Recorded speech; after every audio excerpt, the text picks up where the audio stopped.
start with Mr. Bennett, and then we'll try to work on down so everybody can get there. Is it standard practice to delete files off a server after an election, Mr. Bennett? I hope not. So, Mr. Gates, will you agree with that? I would say that it is appropriate to maintain files, and that's exactly what we did. We deleted the deleted files that have been discussed. They were archived. So you admit that you guys did delete, Maricopa County did delete files off the server after the election?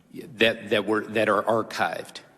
Yeah, and so when you released these servers and this information to the auditors to begin with, they didn't have access to those archived files at first. Is that fair to say? They did not subpoena those. That's correct. Okay, so you didn't feel obligated to turn that over then to them? We responded to the subpoena. Okay. Mr. Bennett, your response to that?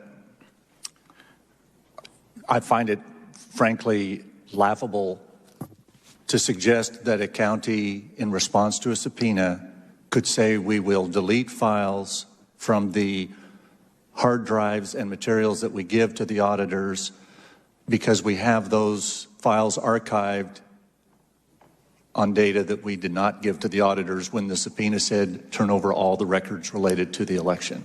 Yes, that's the way I read the subpoena. It was read more broadly than the county read it, for sure. So, so your Twitter account mentions that the purging of the 2020 election database in the beginning of February is a standard practice.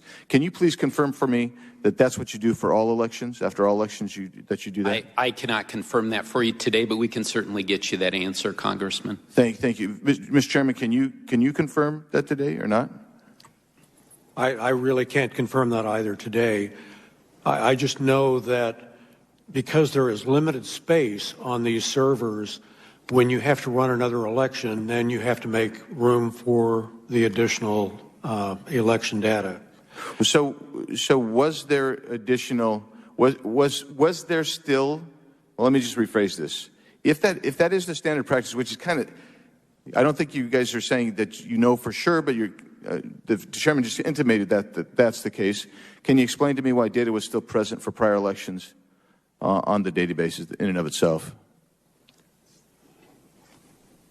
Yeah, again, I don't have an answer to that question, but we'll certainly get you an answer for it, Congressman. Okay. All right. I would appreciate if you would give me that information. And I do think that it's important that our recorder has suggested that he will be answering every question in a timely fashion. That's the same recorder that campaigned that Adrian Fontes was incompetent and called him a criminal. And he was the guy that was running the 2020 election, and you actually hired someone to oversee Mr. Fontes because you guys didn't trust Mr. Fontes as well. Is that the same guy? Is that the same Stephen Richard? Yeah, I wouldn't put it that way exactly. But what we did was we did have statutory and boards, as you know, Congressman, boards of supervisors have responsibility for election day operations, yep. And we took that back so that we would have 4 Republicans and 2 Democrats overseeing the 2020 election. We thought, you know, the Democrats really can't have it both ways, can they? I mean, really, can they have it both ways? You cannot say that the audit showed the integrity of the election, while at the same time claiming that the mere fact of an audit in and of itself is a threat existentially to our democracy. You can't do that. It's a fallacious, logical inconsistency. If, as you claim, by the way, a claim I dispute, that the election was fair and properly conducted, a complete forensic audit ought to demonstrate that, which is what you assert. That's what you are asserting here today.